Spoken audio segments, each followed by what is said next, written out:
మీరు నిన్న జగన్మోహన్ రెడ్డి గారు మాట్లాడుతా చంద్రబాబు నాయుడు గారు చెప్పినటువంటి 1-2 పథకాలు చెప్పమంటా ఉన్నారు. నేను ఆయన చెప్తా ఉన్నా, నువ్వు హెలికాప్టర్లో తిరగకుండా భూమి మీద తిరిగితే ఈ చుట్టుపక్కల ప్రాంతంలో 24,000 కిలోమీటర్ల సిమెంట్ రోడ్లు ఎవరేశారు? మీరేశారా? ఒకటి. రెండోది, పట్టిసీమ 2014-19లో గవర్నమెంట్లోకి వచ్చిన మొదటి సంవత్సరంలో ఒక ఫాస్ట్గా అయ్యే విధంగా ఈ చుట్టుపక్కల రైతాంగం అంతా వాళ్ళకి మంచి జరగాలనేటువంటి ఉద్దేశంతో చేసిన ప్రాజెక్టు. అది ఎవరు కట్టారు? మీరు కట్టారా? లేకపోతే మీ నీటిపారుదల శాఖ మంత్రి అంబటి రాంబాబు కట్టాడా? ఎవరు కట్టారు? కాబట్టి అంటే ఎంత రాక్షస వికృత రాజకీయం అంటే మీరు చూస్తూ ఉంటే ఇప్పుడు సిద్ధం బస్సులని మొత్తం ఆయన తిరిగే సభకి బస్సులన్నీ తీసుకెళ్లిపోతున్నారు. కామన్ మ్యాను లేదా వీళ్ళకి అసలు బస్సులే లేవు. ఈ రోజున మండు టెండలు, వాళ్ళందరూ పాపం బస్సులు లేక ఇబ్బంది పడేటువంటి పరిస్థితి.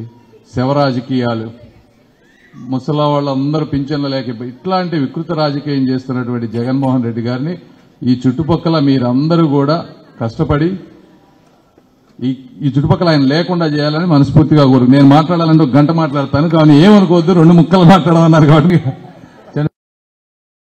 మీరు నిన్న జగన్మోహన్ రెడ్డి గారు మాట్లాడుతా చంద్రబాబు నాయుడు గారు చెప్పినటువంటి 1-2 పథకాలు చెప్పమంటా ఉన్నారు. నేను ఆయన చెప్తా ఉన్నా, నువ్వు హెలికాప్టర్లో తిరగకుండా భూమి మీద తిరిగితే ఈ చుట్టుపక్కల ప్రాంతంలో 24,000 కిలోమీటర్ల సిమెంట్ రోడ్లు ఎవరేశారు? మీరేశారా?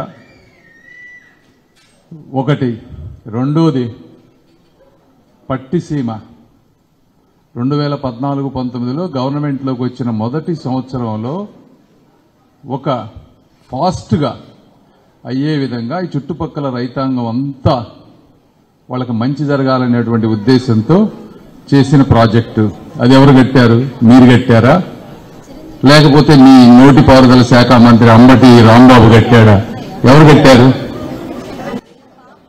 కాబట్టి అంటే ఎంత రాక్షస వికృత రాజకీయం అంటే మీరు చూస్తూ ఉంటే ఇప్పుడు సిద్ధం బస్సులని మొత్తం ఆయన తిరిగే సభకి బస్సులన్నీ తీసుకెళ్లిపోతున్నారు.